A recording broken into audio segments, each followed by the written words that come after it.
अल्लाहु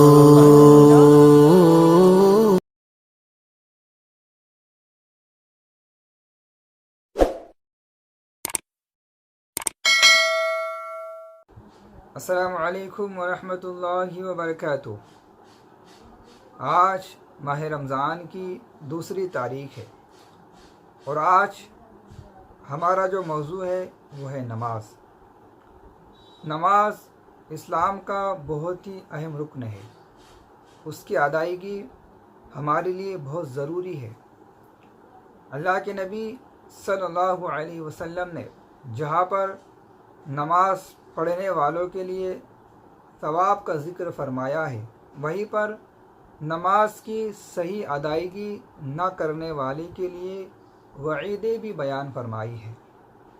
बहुत सारे अहादीस करीमा है, मैं आपको चंद अहादीस करीमा बताऊँ।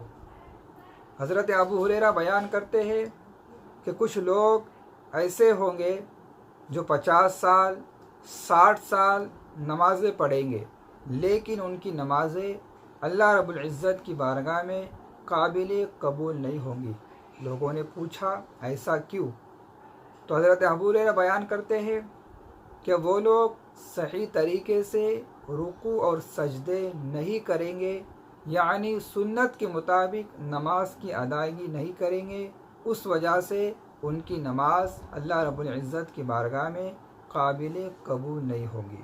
दूसरी रिवायत में है, हज़रत उमर बयान करते हैं कि कुछ लोग ऐसे होंगे जो बचपन से लेके बुढ़ापे तक नमाज की अदायगी करेंगे, लेकिन उनकी एक भी रकात अल्लाह रब्बुल इज़्ज़त की बारगाह में काबिल कबूल नहीं होंगी। पूछा गया ऐसा क्यों? हज़रत उमर बयान करते हैं कि वो सही मानों में रुकू और सजदे नहीं करेंगे, यानी सुन्नत के मुताबिक वो नमाज की अदायगी नहीं करेंगे। इस वजह से अल्लाह रब्बुल इज़्ज़त की बारगाह में उनकी एक भी रकात काबिल कबूल नहीं होंगी। हदीस से हमें पता ये चला कि अगर हमारी नमाज दुरुस्त नहीं होंगी तो हमारी नमाज़ें अल्लाह रब्बुल इज़्ज़त की बारगाह में काबिल कबूल नहीं होंगी। तो आज की इस वीडियो में हम नमाज का सही तरीका सुन्नत के मुताबिक मुख्तसर समात करेंगे, लिहाजा उस तरीके को बगौर समात करें और उसी तरीके के मुताबिक अपनी नमाज की अदायगी करने की पूरी कोशिश करें। जब हम नमाज के लिए खड़े होते हैं तो हमारे जो पैरों की जो उंगलियां है उसके दरमियान हमारा फ़ासला कितना होना चाहिए? तो फुक़हा ने फरमाया ना फ़ासला बहुत ज़्यादा हो, ना फ़ासला बहुत कम हो, बल्कि उसको अपनी हालत पे छोड़ देना चाहिए। बाज़ फुक़हा ने फरमाया कि दोनों पैरों के दरमियान 4 उंगलियों का फ़ासला होना चाहिए। जब हम तकबीर के लिए हाथ उठाते हैं तो हमें हाथ किस तरह उठाना है? तो फुक़हा ने फरमाया कि हमें कानों की लो तक हाथ को उठाना है और अपने हाथों को किबला रू रखना है और अपनी उंगलियों की पोजीशन इस तरह होनी चाहिए, ना ज़्यादा हमारे हाथ फैले हो, ना ज़्यादा सिमटे हो, बल्कि जिस हालत में हमारी उंगलियों की पोजीशन है उसी तरह हमें उसको किबला की रूह रखना है और हमें तकबीर कहकर हमें नियत बांधना है। जब हम रुकू करते हैं तो हमें रुकू किस तरह करना चाहिए?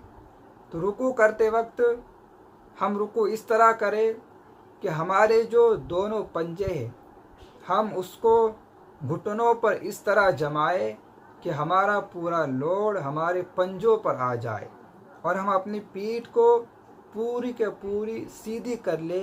ये मुकम्मल रुकू का तरीका है। अगर कोई बंदा किसी वजह से अपनी पीठ को पूरी नहीं बिछाता है तो इस सूरत में भी उसका रुकू हो जाएगा। अब रुकू से उठने के बाद जिसे कौमा कहते हैं, यहाँ पर बहुत सारे हजरात की गलतियाँ होती है। गलती ये होती है कि जैसे ही रुकू से उठते हैं पूरा खड़े भी नहीं होते हैं, फ़ौरन ही सजदे में चले जाते हैं। तो ऐसी सूरत में उनका कौमा नहीं होता। इस सूरत में नमाज फासिद हो जाती है। तो हमें रुकू के बाद हमें सीधा खड़ा होना है इत्मीनान के साथ। उसके बाद हमें सजदे में जाना है। अब सजदे में हम किस तरह जाए? सजदा करने का सुन्नत तरीका ये है, अल्लाह के नबी सल्लल्लाहु अलैहि वसल्लम ने इरशाद फरमाया कि अल्लाह ने मुझे 7 हड्डियों पर सजदा करने का हुक्म दिया है। 2 हड्डियाँ, हमारे जो पंजे हैं वो 2 हड्डियाँ हैं, और हमारे जो 2 घुटने हैं वो 2 हड्डियाँ हैं, और हमारे पैर के जो पंजे हैं वो 2 हड्डियाँ हैं, और हमारी पेशानी और नाक को मिलाकर 1 हड्डी, 7 हड्डियाँ हो गए। तो अब हमें 7 हड्डियों पर सजदा करना है। जब हम सजदा करेंगे तो हमारे दोनों हथेलियाँ भी ज़मीन पर होना चाहिए, दोनों पैर के पंजे भी ज़मीन पर होना चाहिए, और हमारे घुटने भी ज़मीन पर होना चाहिए, और हमारी पेशानी भी ज़मीन पर होना चाहिए। अगर इसमें से कोई भी चीज़ ज़मीन पर नहीं लगती है, अगर हमारे पैर पीछे से उठे हुए हो या हमारी पेशानी ज़मीन से ना लगी हो, इस सूरत में हमारी नमाज फासिद हो जाएंगी। हम इस बात का ख्याल करना है, जब भी हम सजदा करेंगे हमें सुन्नत के मुताबिक हमें सजदा करना है। जब हम आखिर में सलाम फेरते हैं तो हमें सलाम किस तरह फेरना चाहिए? बाज़ हज़रात इस तरह सलाम फेरते हैं कि पूरी कौम को देखते हैं, यानी सलाम फेरते वक्त अपनी निगाहें पूरी आवाम की तरफ रखते हैं। इस सूरत में भी ये सलाम का सही तरीका नहीं है। सलाम फेरने का सही तरीका ये है कि जब हम सलाम फेरे तो हमारी निगाहें हमारे कांधों पर होना चाहिए, हमारी निगाहें हमारे कांधों पर होना चाहिए। हमें स्ट्रेट सामने नहीं देखना है बल्कि अपने कांधों पर देखना है। इस तरह हमें सलाम फेरना है। ये हुआ मुख्तसर नमाज का सुन्नत तरीका। इंशाअल्लाह ताला रोज़ाना नमाज के हवाले से चंद ज़रूरी मसाइल आप तमामी हज़रात तक पहुँचाए जाएंगे। जिस किसी को कोई भी मसला पूछना हो, हमारे डिस्प्ले पर जो नंबर दिया गया है आप उस पर व्हाट्सअप करके हमसे पूछ सकते हैं। इंशाअल्लाह ताला उसका जवाब देने की पूरी कोशिश की जाएगी। अस्सलामु अलैकुम व रहमतुल्लाहि व बरकातुहू।